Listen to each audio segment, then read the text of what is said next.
Bonjour. Pour commencer, je pourrais commencer par me présenter de différentes manières, en mettant plus en avant mon identité, ma famille, mes hobbies ou encore mon parcours scolaire. Mais dans aucune des versions de cette présentation, j'oublierai de mentionner, même si cela se voit déjà, que j'ai un handicap. Ça tombe bien, je ne veux pas le cacher, d'autant plus que pour aujourd'hui en tout cas, c'est un peu la raison de ma présence ici. Donc, pourquoi handicapée mais en vie heureuse? Car c'est ce que je suis. Handicapée car je suis née prématurée, à 6 mois seulement. Pour faire simple et éviter les termes médicaux compliqués, le fait que je sois née trop tôt n'a d'une pas laissé à mon corps le temps de se développer, plus le traumatisme de la naissance a provoqué un bug qui fait que la partie de mon cerveau censée commander les informations de ma tête à mes jambes ne le fait pas, ou très mal. J'ai donc un handicap moteur qui m'empêche de marcher. En vie, car j'ai la chance de l'être. Malheureusement, tous les enfants nés trop tôt ne sont pas là pour le dire. Moi, oui. Heureuse aussi car j'ai une famille et des amis qui, malgré les obstacles et les difficultés, sont toujours là pour moi. Et même s'il y a eu des moments de tristesse et de déception, je ne me rappelle pas m'être sentie malheureuse à cause de mon handicap. Pourtant, j'ai pu constater avec le temps et les différents regards et réactions des gens que certaines personnes penseraient que handicap et vie heureuse seraient incompatibles. J'ai souvent des réactions comme Eh, bé, faitoito, des c'est bien ce que tu fais, ou encore des regards compatissants. Alors, la plupart du temps, ces réactions ne sont pas méchantes. Elles n'en restent pas moins gênantes, voire déstabilisantes. Imaginez-vous juste, handicap ou pas, quelqu'un que vous ne connaissez absolument pas juge votre vie. Pas très agréable, non? J'ai d'ailleurs une anecdote à ce sujet. Un jour, je vais au supermarché faire mes courses, puis je vais à la caisse. Devant moi, un homme qui me voit, me regarde et me sourit. Par habitude, je souris. Je passe à la caisse, paye mes achats et il est toujours là, à me regarder. Puis, sorti de nulle part, il vient vers moi et il me dit « Tu sais, dans l'autre monde, tu seras guéri et tout ira mieux, ne t'inquiète pas. » Waouh! Je me suis dit « Qui est cet homme? Pourquoi est-ce qu'il me parle comme ça et qu'est-ce qui ira mieux au juste ?» Alors, dans une certaine mesure, moins intrusive, je peux comprendre ses réactions. Oui, le handicap est une différence et comme toute différence, elle fait peur, ou du moins intrigue et pousse à des jugements faciles et rapides. Je pense d'ailleurs que c'est l'un des fondements des problèmes de notre société comme le racisme, l'homophobie ou tout type d'intolérance. Mais je pense aussi que, sauf exception, nous pouvons tous changer notre vision des choses. Pour cela, il suffit de comprendre et de s'informer. C'est pourquoi, en partageant aujourd'hui mon expérience de vie et mes croyances, j'espère pouvoir vous faire comprendre que, même avec une différence, la vie peut être belle. Cependant, il existe différents types de handicap, plus ou moins lourds. Et toujours partant du principe que je ne peux juger que ce que je connais, je ne ferai référence ici qu'à mon expérience du handicap. Chacun est donc libre de se reconnaître dans certaines situations et d'être d'accord ou pas avec ce que je partage.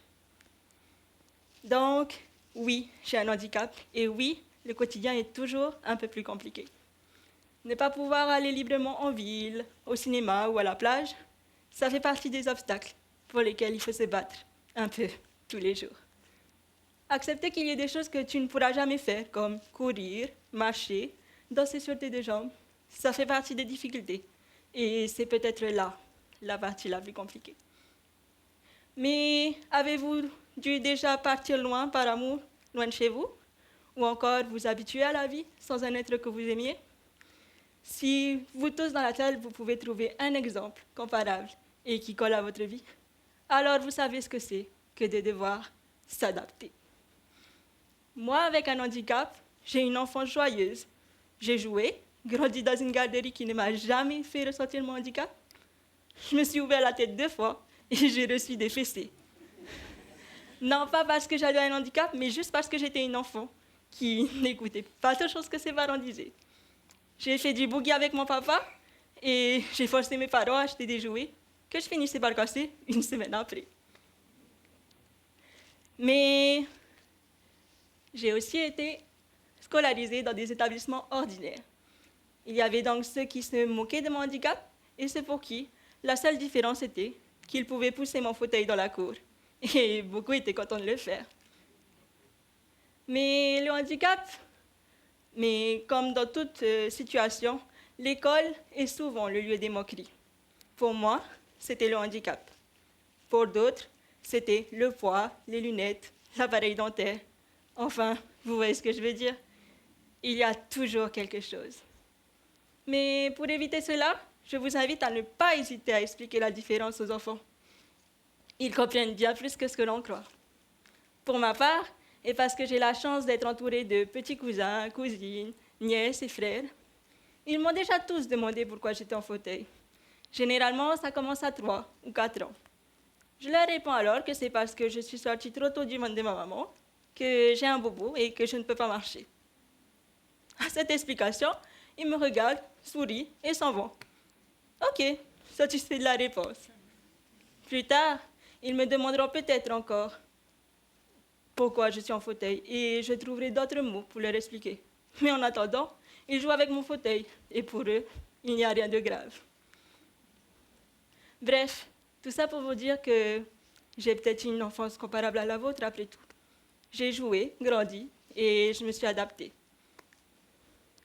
Pourtant, le handicap m'a aussi fait vivre des expériences uniques. Pour exemple, en 2004, à l'âge de 13 ans, je suis partie en France pendant 3 mois pour une opération et de la rééducation. C'était le choc des cultures et des modes de vie. Moi, le bébé de mes parents, je devais apprendre à vivre la semaine sans papa ou maman. Et c'est à ce moment-là que j'ai un peu grandi. Être entourée d'enfants ou handicaps différents.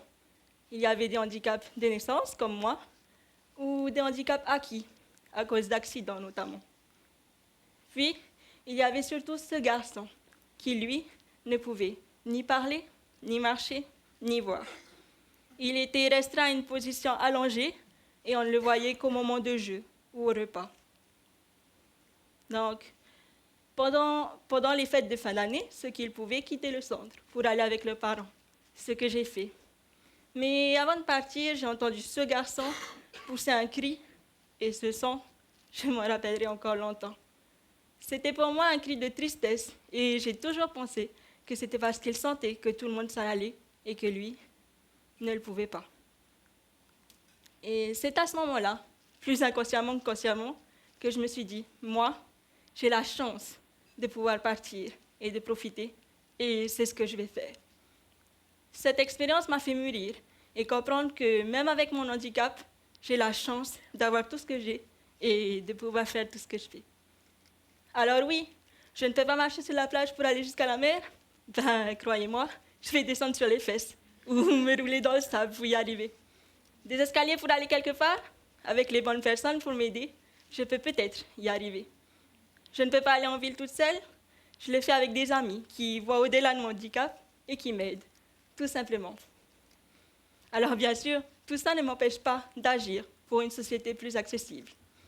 Mais le handicap veut aussi dire peut-être être un peu plus consciente de ses limites. Et lorsqu'un obstacle me paraît impossible, je l'accepte et passe à autre chose. Là encore, voir le verre à moitié plein, c'est un jeu, une gymnastique de l'esprit qui permet d'avoir plus souvent le sourire. Je vous invite tous à essayer. Ça peut paraître philosophique et innocent, mais dans ce monde de fous, ça fait vraiment du bien. Alors, mon message aujourd'hui serait, peu importe les situations, et même si c'est quelquefois compliqué, parce que nous ne sommes pas parfaits, essayons de comprendre et de connaître avant de juger, car nous pouvons toujours avoir de bonnes surprises. Pour ma part, je suis Rowena, j'ai 27 ans, je suis handicapée, mais tellement plus encore. Je suis en vie et heureuse. Merci.